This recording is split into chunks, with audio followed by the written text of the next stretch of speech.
Welcome to the National Credit Awareness and Resolution Association podcast at ncara.org, ncara.org, your source for navigating debt repayment challenges during tough economic times.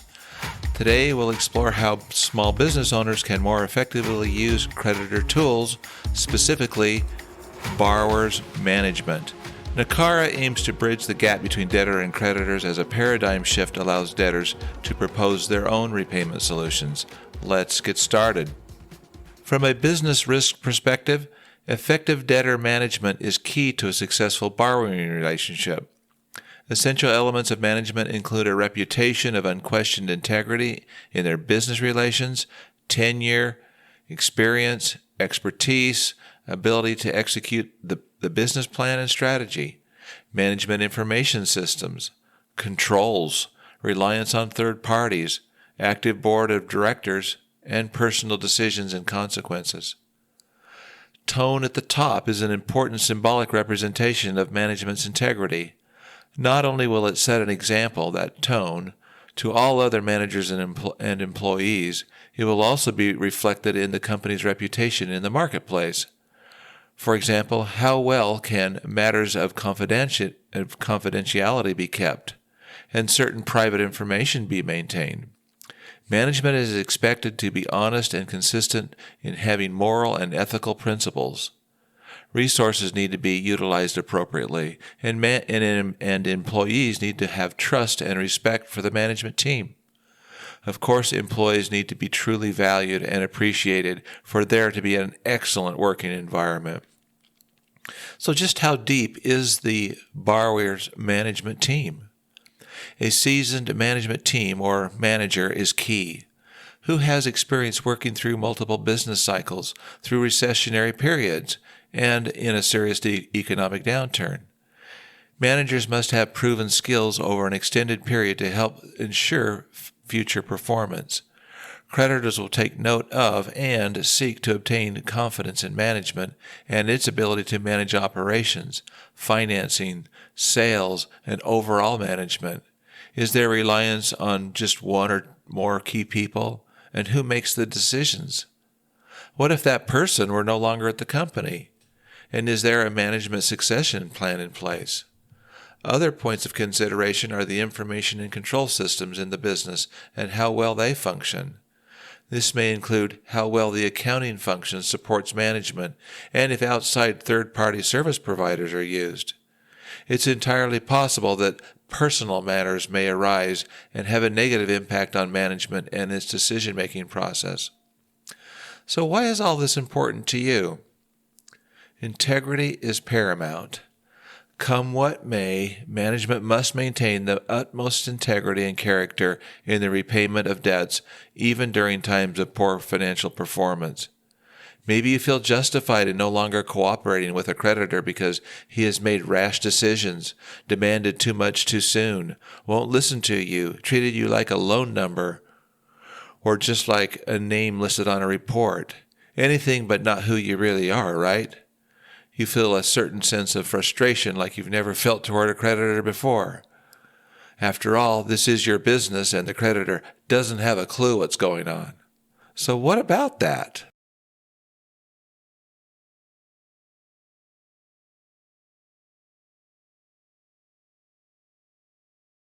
How easy could it be for you as the owner or the guarantor to turn on a creditor during difficult times and do things that will cause the lender to suffer an unwarranted loss, to take an unfair advantage of the creditor? At the end of the day, the business is either going to make it or it isn't, and it will be what it will be, but hopefully it will succeed.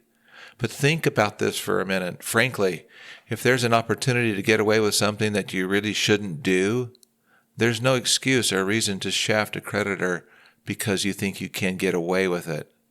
There's no moral or ethical way to justify you being anything less than totally honorable in dealing with all your creditors. You simply need to offer and do your best and let come what may. So don't go there, even if you could. Do you want that on your conscience forever? No. Well, what am I talking about? For example, If you wanted to hurt a secured creditor by violating the terms and conditions of your promissory note and loan agreement, which would trigger a default, of course, you still could.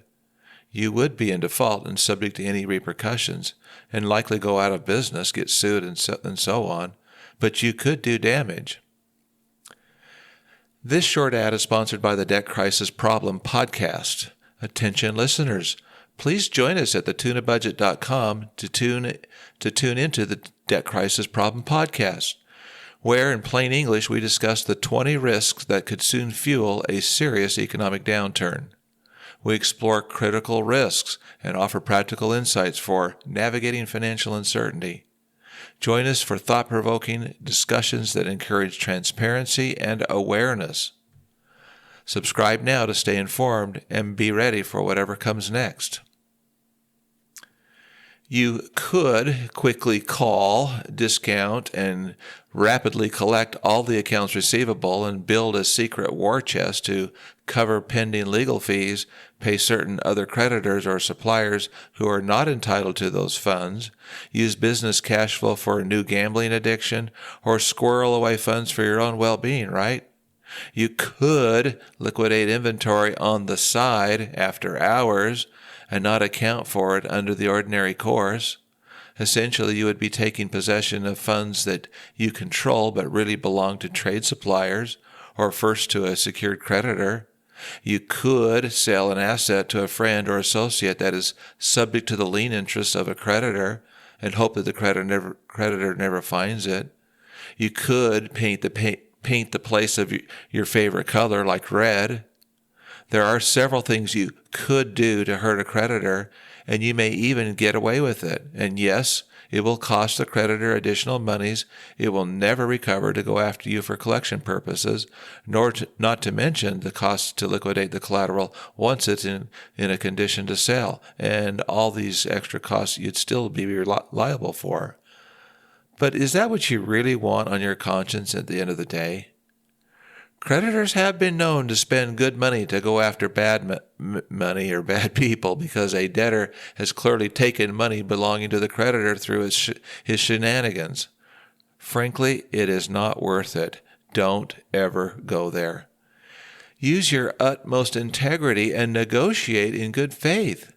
Rather, first empower yourself by learning to understand how creditors think. Use these creditor tools and how and why they operate the way they do. Second, you'll need to prepare financial reporting, especially your fully documented and supported pro forma cash flow statement, and negotiate a repayment plan based on best efforts. There is absolutely no need whatsoever to exhibit anything less than the utmost integrity in doing your best work and negotiate in good faith. This does not mean specifically that you offer a repayment plan that is too optimistic and something you think the creditor wants or must see. It doesn't work that way. Be real. Show what it is. Negotiate in good faith. It will show well. Like I said, don't give a repayment plan based upon what you think the creditor wants or needs to see. As the owner of the business, as its manager, you know what it takes for your business to survive and eventually thrive. This is why you'll present the outright truth, not falsified numbers that match up with what you think the creditor needs to see, or some fudged numbers to meet a covenant requirement. If you don't fully understand the financial ratios and so forth, or your own numbers, then ask questions and figure it out until you do know. We're talking full transparency and integrity. That's what you're going to present to the lender. Your management and negotiating skills are everything when it comes to being empowered to get the creditor repaid as appropriate. Creditors need to make prudent lending decisions, and they need to see the whole picture to show that it's prudent. Show him why and how prudent your new repayment plan is as of now, regardless of how bad it might look. As an effective manager or owner, please do not forget that you are empowered to lead or take the lead in your workout proposals. Document it well. Communicate. Make certain that you understand that the creditor understands what you understand. If you're not certain he does understand, like everything, then start over if you have to until you're certain he gets it. That's what effective management is. That's your job. You are in full control to make sure your repayment plan has integrity and not made up numbers.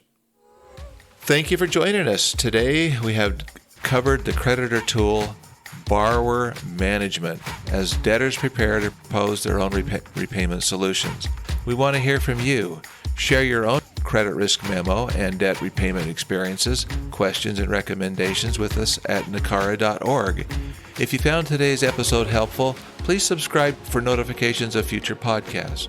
Your feedback helps small businesses stay in business. Until next time, step forward and take responsibility for your own debt repayment solutions. Thanks again.